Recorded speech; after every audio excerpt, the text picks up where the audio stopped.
నీ భాష బాగుంది, నీ మాట బాగుంది, ఇదే కంటిన్యూ చేయి సురేష్ అన్న తండ్రి స్థానంలో ఆయన దీవెన నాకు ఎప్పటికీ గుర్తుంటుంది. ఆ ప్రేమతోనే ఆయన కలవడానికి వచ్చాను.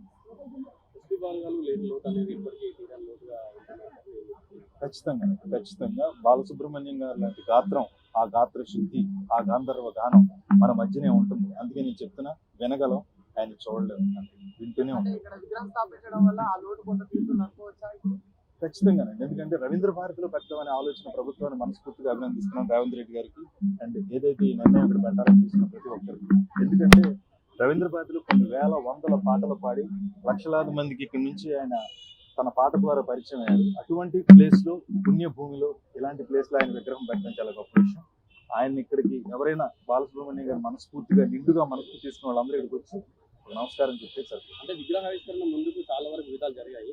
విగ్రహావిష్కరణ అయిన తర్వాత కూడా మేము దాన్ని వదిలిపెట్టము, మేము ఏం చేయాలో చేస్తామని చెప్పి కూడా చాలా మంది బయట అమరావతిలో పెట్టుకోండి.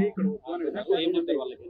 నేను ఒకటే చెప్తాను, నా విగ్రహాలకి, అసలు విగ్రహాలే కాదు మనుషులకి, మీరు నేను, నువ్వు నేను, నాది నీది, నీ నేల నీ గాలి, నా గాలి నీ భూమి ఉండవన్న.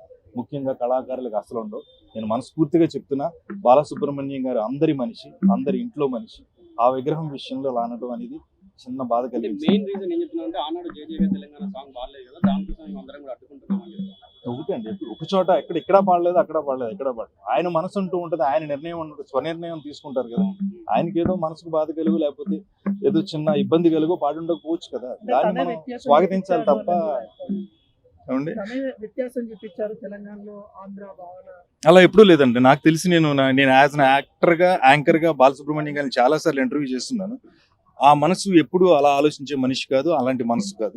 తెలంగాణ స్వరాష్ట్రానికి అంటే పదాలు తీసేయాలని వ్యాఖ్యలు చేస్తున్నారు అన్నట్టుగా కూడా అంజయ్యతోని మాట్లాడినట్టుగా ఒక వీడియో కూడా వైరల్ అవుతుంది. ఏమంటే నేను అందిశ్రీ గారిని 3 times ఇంటర్వ్యూ చేశాను, కాళోజీ గారిని 3 times ఇంటర్వ్యూ చేశాను, గద్దర్ గారిని చాలా సార్లు ఇంటర్వ్యూ చేశాను. వాళ్ళ పాదాలకి నమస్కారం చేసి ఇంటర్వ్యూ చేసిన మనిషిని నేను. ఆ మనిషిగా చెప్తున్నా, రాష్ట్ర ప్రభుత్వం నంది అవార్డు తీసుకున్న మనిషిగా చెప్తున్నా, ఒక యాంకర్ గా చెప్తున్నా, అలాంటివి ఏమీ లేవు, ఉండవు, ఉండకూడదు. అదే నా ఆశ అంతే.